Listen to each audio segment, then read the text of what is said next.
Good afternoon. Welcome to TNC Radio.live. This is the Truckers Network Radio Show. And now here's your host, Shelley Johnson. Thank you, Tom. I appreciate that. Yes, this is the Truckers Network Radio Show on TNC Radio.live, where we offer the traffic, weather, information, entertainment, and sports our commercial drivers want to hear. Many of our drivers are big racing fans, and there's nobody better than Mario Andretti. It's been said Mario could make a bad car competitive and a competitive car victorious. He won the Indy 500, the Daytona 500, the Formula One World Championship, and the Pikes Peak Hillclimb. He's also won the Indy Car National Championship 4 times and was a 3-time winner at Sebring. In 1970, in the 12 hours at Sebring, he even beat Hollywood superstar Steve McQueen at the Sebring International Raceway. Mario has won races in sports cars, sprint cars, and stock cars, on ovals, road courses, drag strips, on dirt, and on pavement. He is a racing icon who is considered by many to be the greatest race car driver in the history of the sport. We have Mario with us today. Mario, this is a huge honor. Thank you so much for being with us on the show. Thank you for having me, Shelley. Good afternoon. You know, Mario, I think it's safe to say there isn't anything on wheels you haven't mastered. Was that what you always wanted to do? I was reading how you got started. It's a really interesting story. Well, yeah, in a sense, it is for me too, because just as a young lad, just barely a teenager, I fell in love. I was drawn to the sport while I was still living in Italy, and the sport was very prominent. This is the mid 50s, where Formula One basically was barely born, and again, it was a super sport, that obviously everyone was interested about, because you had current world champions in Italy at the time. So as a young lad, I was totally easily gravitated to it. And that's it. After I saw my very first Grand Prix at age 14 at the Italian Grand Prix in Monza, I was totally hooked. From there on, there was no more plan B. And you started racing in the United States after your family came over. Yes, we came over in 1955. I was, my brother and I, twin brother, we were 15 years of age. And that's the only thing that we had on our minds, to look at opportunities to get started. 2 years later, we started building a stock car to race locally. And we bought information from NASCAR teams that were the Factory Hudson team. And so we, with some other buddies, we did a pretty good job. And we started racing. I started racing at age 1959. And my last race was in 2000 at 24 Hours of Le Mans. So, wow. So I've been very fortunate that, my career was not I only missed 2 races out of 876 races because of injury. So I'm one of the luckiest men alive. Oh, and super talented. Now, didn't you start on a dirt track initially? Is it? Yes, absolutely. Yeah. This on a half-mile dirt track here locally, and I raced dirt tracks. On a national level. In fact, I won the national championship on the Indy Car dirt track in 1974, and but I raced. I won pretty much more. All the major mile tracks that USAC Indy cars were racing on. And dirt racing, was my very first love. Yes. Would you say that was good training ground? Because I imagine it's pretty challenging being on a dirt track. Yes, Shelley, was absolutely very good training ground because of the car control that you learn, and be able to really search for grip. And that helped me tremendously in the road races in the wet, in the rain, because it's very similar. Conditions change dramatically from lap to lap, and you learn to search for traction and all that. So, the discipline seemed like apples and oranges apart, in quality, but somewhere along the line you meet as far as the technique that you have to use to be able to take advantage of it, of the cars in the best possible way. Sure. I don't imagine that there wasn't actual training that you had initially. Did you have people you worked with that gave you tips along the way as you progressed in your career? I just wish. Okay. No, I mean, it's Self-taught.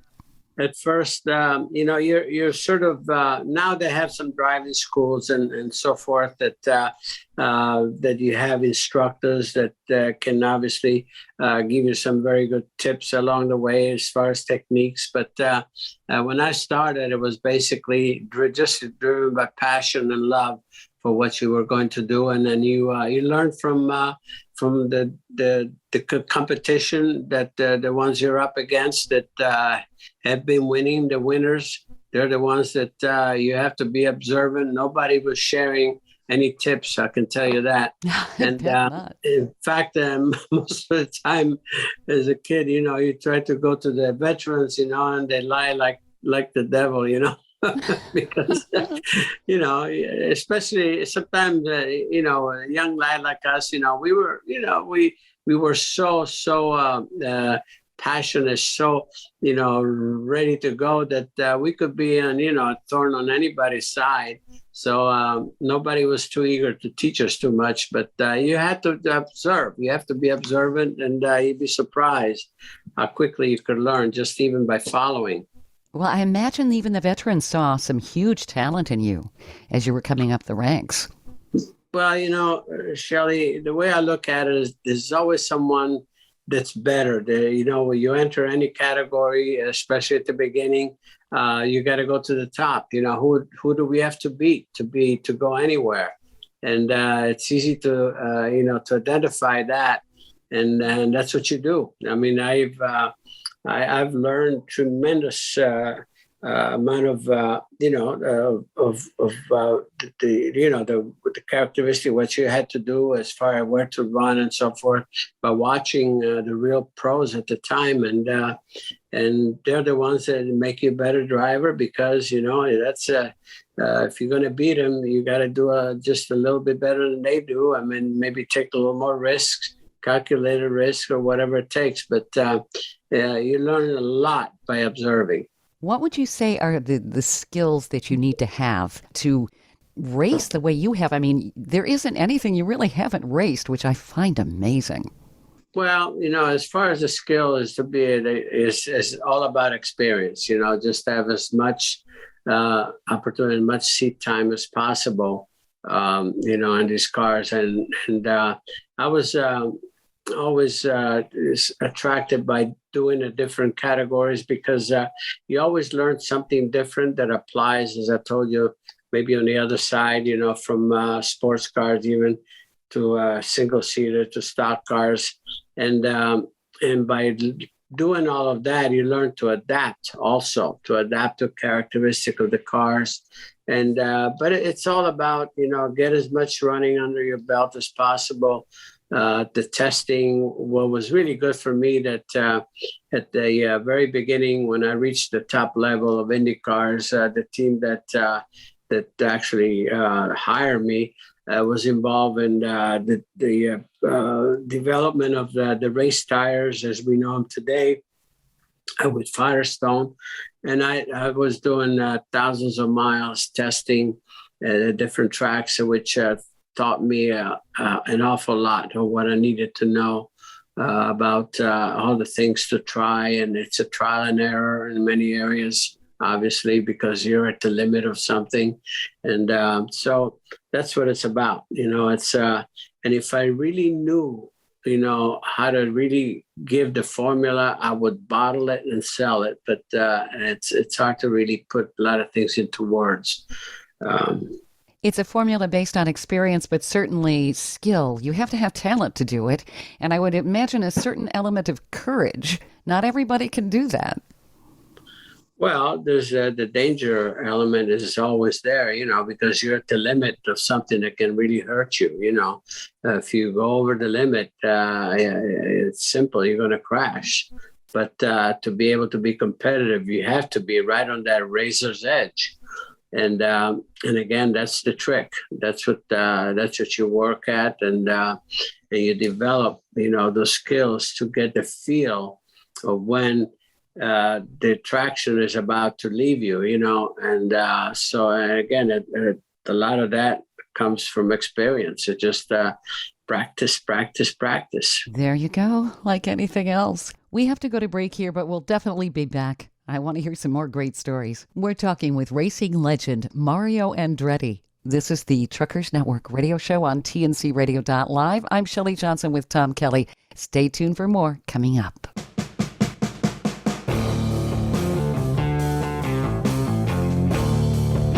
TNCRadio.live is proud to carry the Steve Summers Overnight Drive Show. TNCRadio.live is dedicated to commercial drivers. We offer the news, traffic, and weather you need, and the entertainment, sports, talk, music, and celebrity interviews you want to hear 24/7. We have original shows and trucker podcasts that feature some of your favorites, like Ice Road Alex Debogorski and America's Truckin' Sweetheart Marcia Campbell. TNCRadio.live is convenient and designed for professional drivers. The best part is we're free, and you can listen anywhere you are on the road.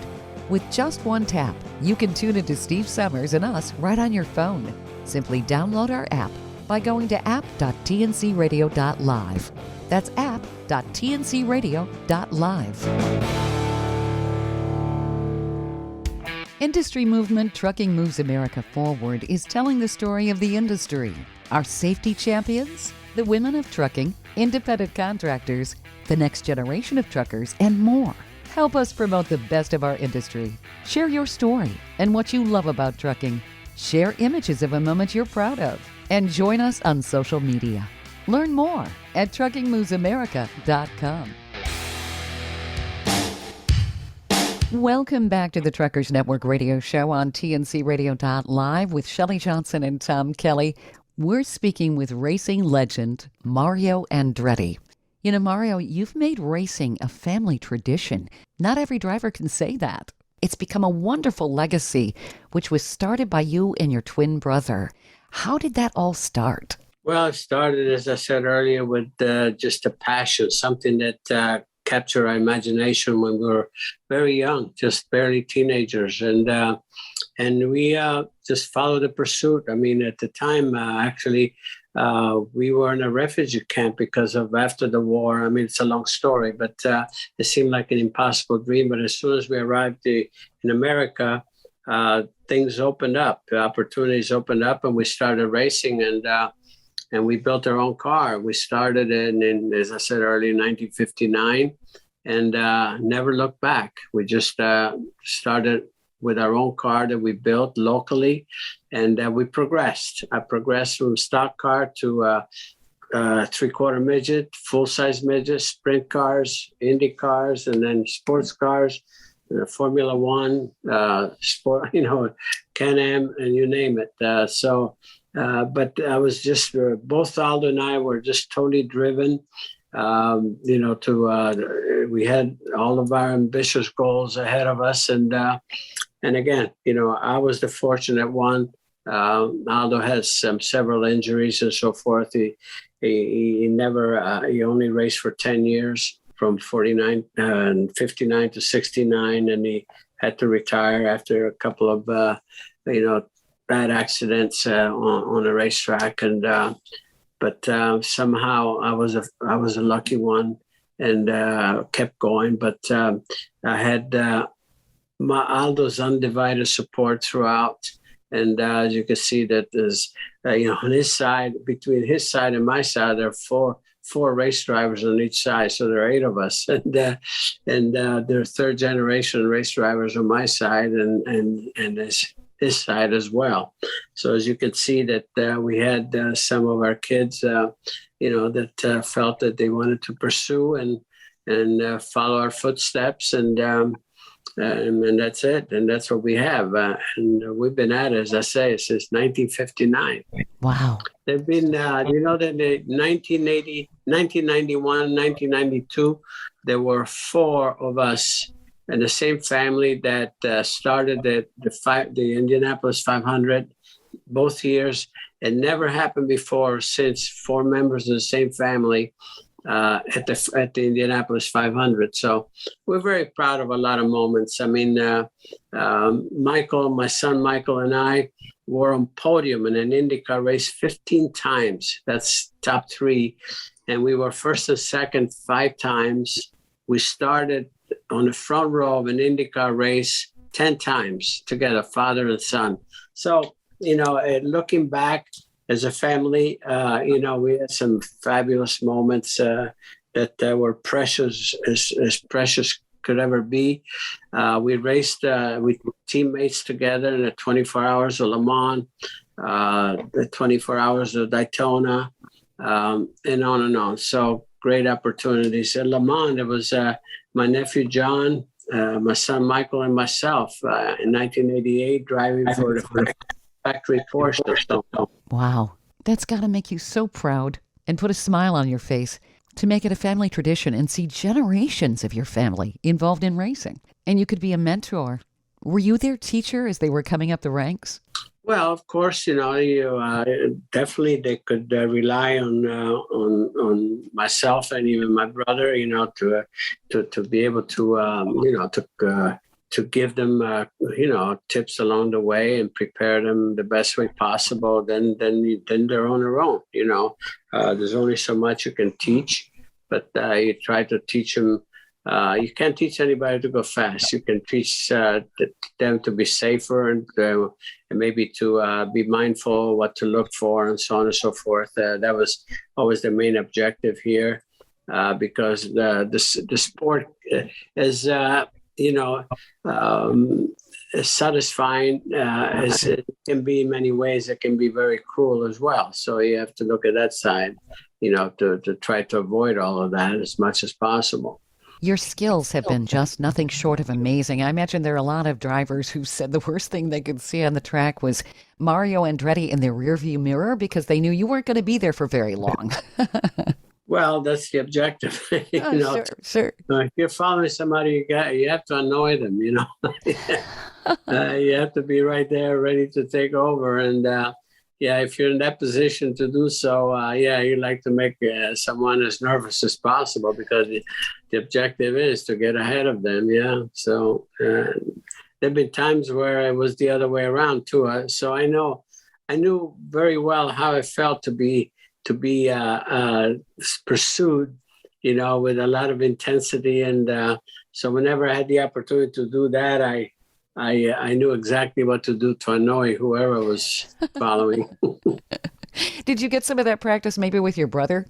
Because I imagine the two of you were pretty competitive too.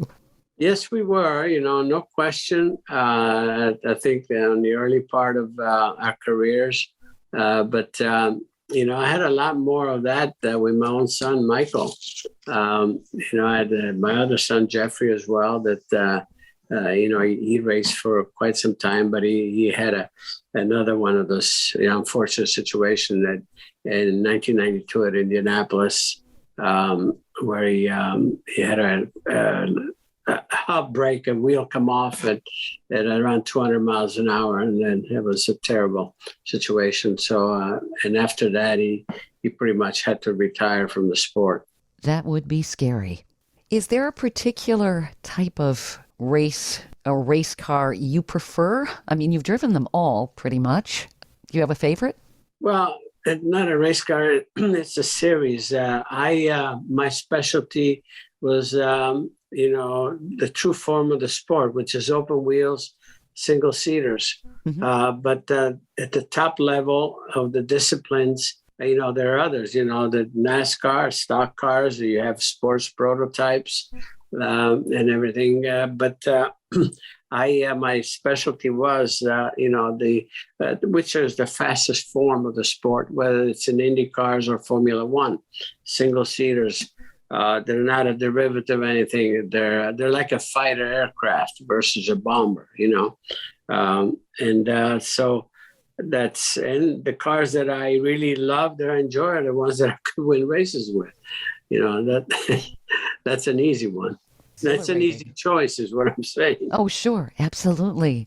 Tom, didn't you say you had a question for Mario? Yeah, a couple of them. First of all, Mario, thank you very much for being here with us today. We really appreciate it. And I know our listening audience, the drivers, appreciate hearing your experiences and the things you did.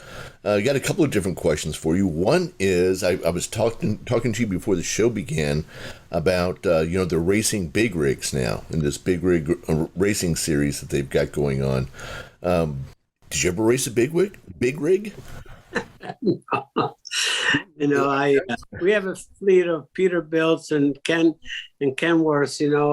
As I said, we were chatting earlier in California, but they won't let me drive them. Wouldn't that be fun though, to do a couple of laps at 150 in a big rig? Oh yeah, I think it would be. I would need a lot of training, however. So yeah, I'm open for anything, quite honestly. Oh, maybe it's a passenger.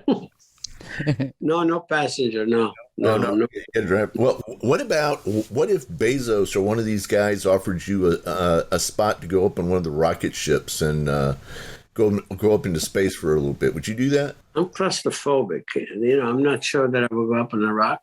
I've been in fighter aircraft and so on and so forth. It's sort of a different feel. And I was even to let me fly them. I don't know if I would be happy to be confined in a rocket ship. I don't know. I don't think I would go for that. But then I could change my mind. Who knows? Yeah. So wait a minute. Let me understand this. One of the greatest race drivers of all time was claustrophobic? Well, yeah, and it came from.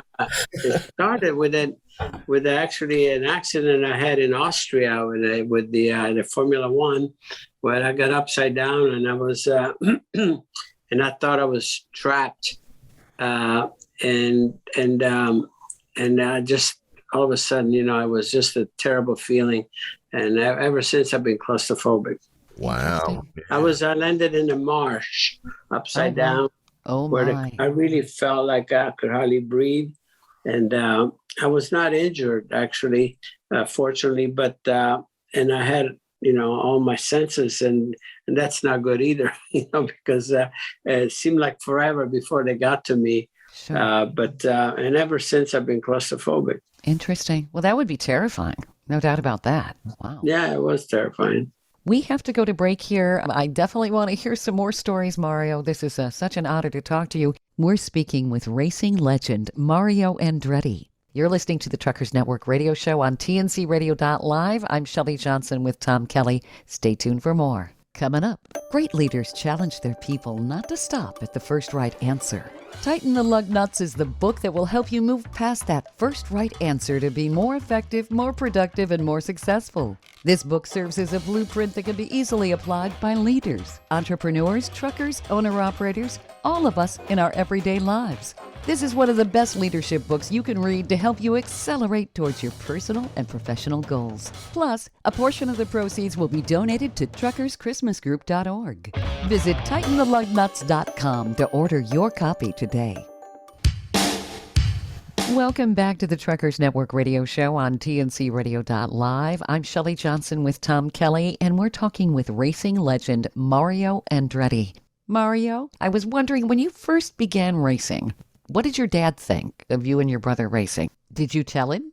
It's a good question. Actually, I'm glad you're asking me that, because that was something very unusual. My dad obviously was not a race fan, but he knew of, we're talking about, in the 50s now. When I fell in love with the sport, okay, kids and so forth, a kid can be fascinated by anything. But what he used to read about is about the fatalities, which the sport was nowhere near as safe as it is today, as you can imagine. Oh, sure. So there were a lot of bad news, in the press. And so when we decided to start racing here, we didn't dare take a chance that he would stop it, because we were still underage at the time when we started. And you had to be legally 21 to race because of insurance and so forth in those days. Now you can do it early. But anyway, so in 19, we wanted to do it. We had to fudge our license, the birth date on our license and all that. And so we did it without him knowing. And the thing that protected us was the language barrier. He, because we arrived there in 1955, and 4 years later, we learned, we had, we spoke English quite well because we had 3 years of English in school in Italy. But, the older folks, it takes a longer time. And my dad, it took him a while to really be familiar with the language. So even when we were winning locally, the first year, which we were, Aldo actually won the very first race that we entered here in Nazareth. Wow. And it was in the papers, and his boss at work said, "Hey, Gigi, congratulations, your kids, they just won a race." He had no idea what the guy was talking about. Oh, dear. So he thought he was being congratulated for, the good work that he was doing, So my dad didn't really find out until Aldo got hurt on the very last race. And he thought he was vindicated, see, I told you guys. But and then when he found out we were continuing, I continued to race the following year, then it was not a pleasant time. It was a lot of silence at home there for several months until he came around and just realized that this is not just a child play, this is serious. And then obviously, he became the biggest fan, but it took a while. I imagine it probably made for some uncomfortable dinners.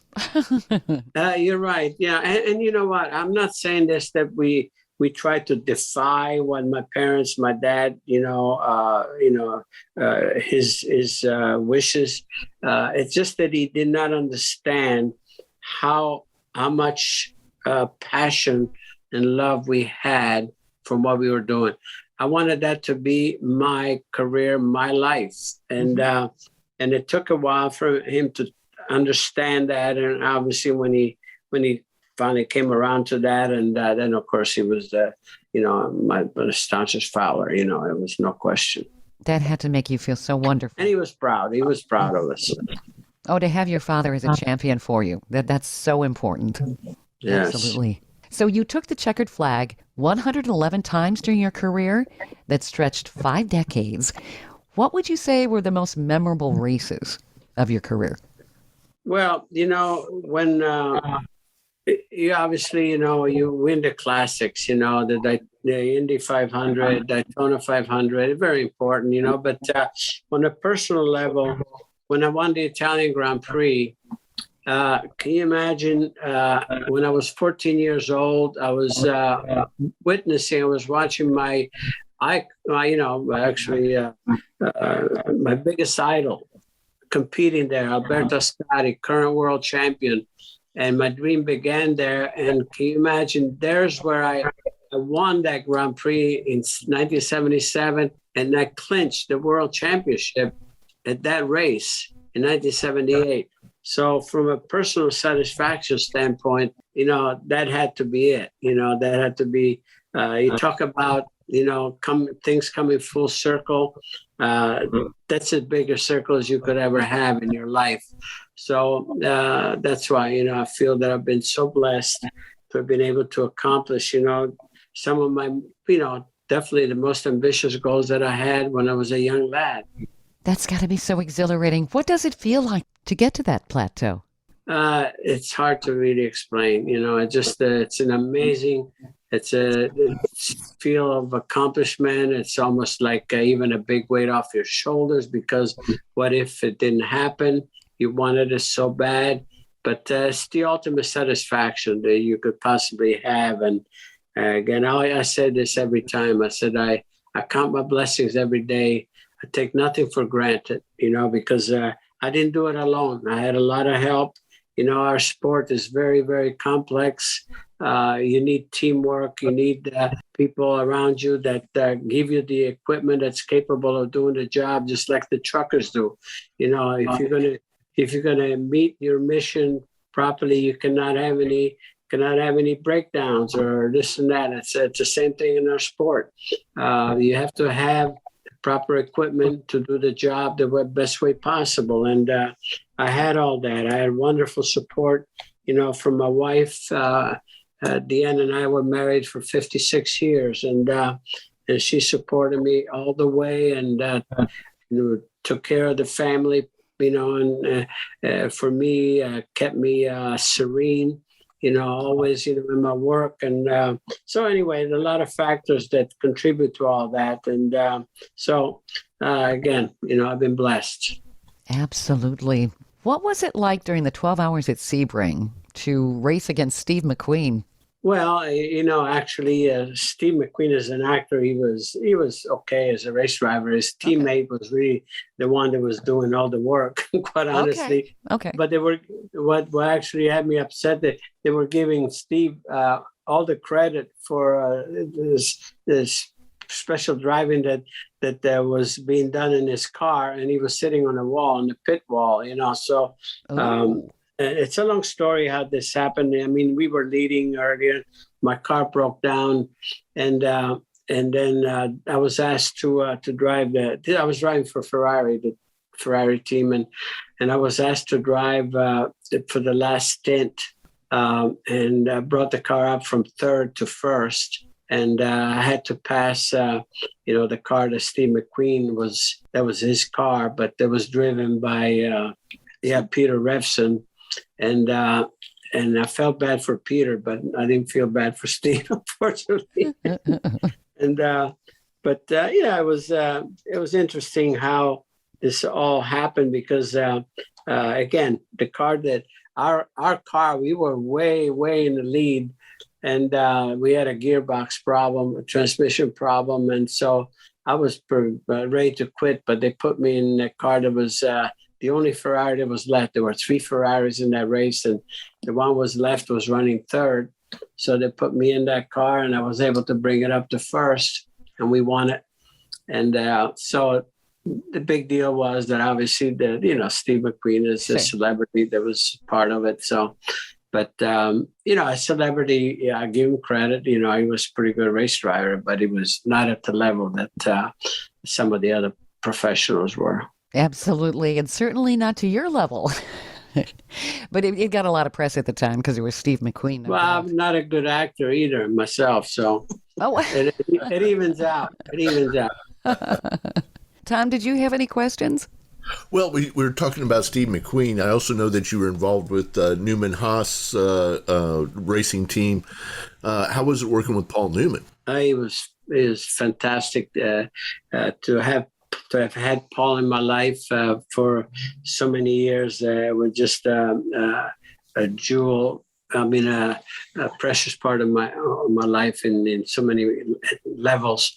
I've raced for the team that he owned for 12 seasons. That's the longest. And we won, 18 championship races together.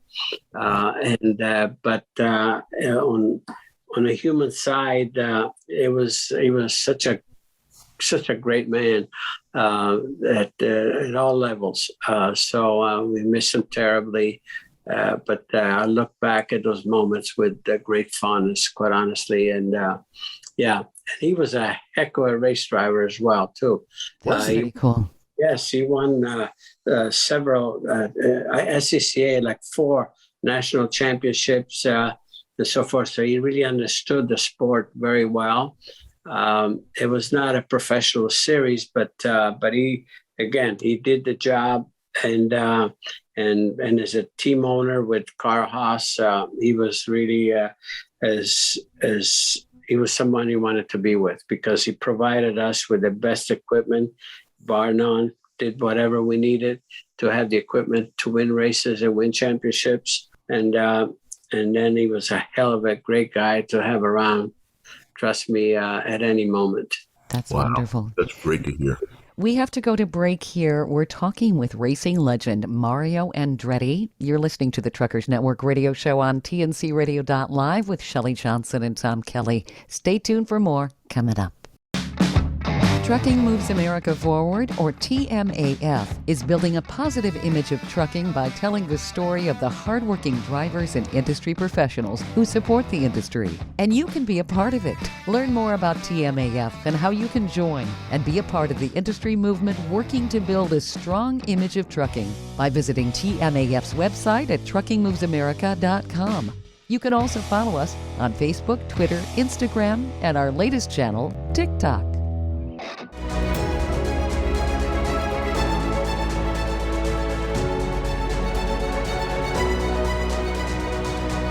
Kathy DeCaro is nothing short of amazing.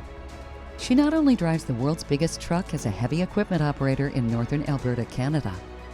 She's an international motivational speaker and the author of Dream Big, an autobiography about overcoming a lifetime of trauma and abuse that led to dreams of success. Kathy inspires people the world over to change their lives and improve their self-worth. Her book will change your life. She's passionate about personal growth and believes anyone can change their circumstances and overcome their obstacles if they believe in themselves. Her life will amaze you and seriously inspire you. Be sure to order a copy of her book, Dream Big, on Amazon.com.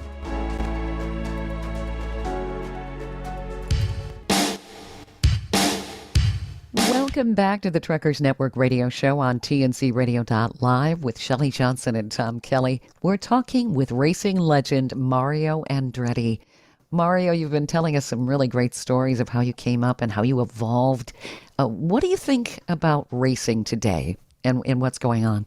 Well, racing today, again, is at a very good place because of the quality of teams and also the talents of some of the young drivers that are coming up, and also some of the veterans, which are still young enough to be around for the foreseeable future. So again, all the ingredients are there.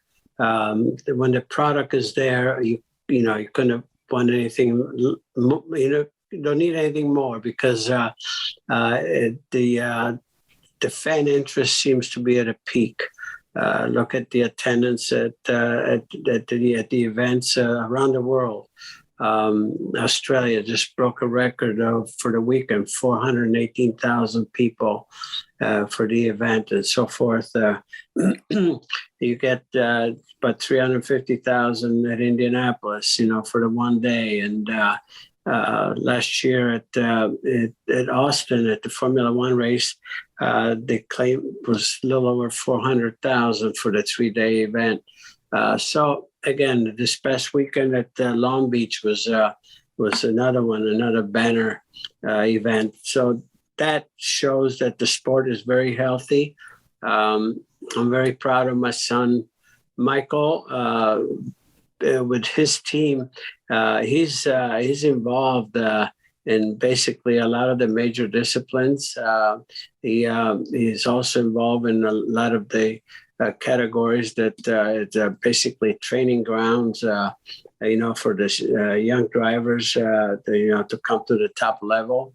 So he has of course here he has 3 races. He has 4 drivers in a major Indy Car series, and then of course he has drivers in the Indy Lights, 2 drivers. He has drivers in Rally Sport. He has everywhere. He has a team in Argentina. In Mexico, and he has a team in Australia, and he has a Formula E team in Europe also. So again, you can see that motor racing is our life. That's what we love. That's what we do, and he's now, we're keen. He's keen to enter in Formula One, and so again, a lot to look forward to. Quite honestly, it's very exciting. From our standpoint as drivers, we have on Aldo's side, on my brother's side, you have Jared Andretti, who's racing long distance, racing in IMSA, and you have Adam Andretti, who is racing the Trans Am Series. In the Indy Car Series, you have my grandson Marco, who will be racing at Indianapolis. And so again, we're all in. And I still drive the 2-seater race car, Indy car. I could take, interested individuals for rides. Right behind me, it's a stretch single-seater racer, and we go pretty fast. I think we give thrills to a lot of people. I enjoy myself at this stage of my life. And so, as you can see, we're plenty busy and looking forward to every weekend where there's something happening here for us. Which is wonderful. Where do you give people rides? At most of the Indy Car races where Okay. I go, and I get sports personalities from other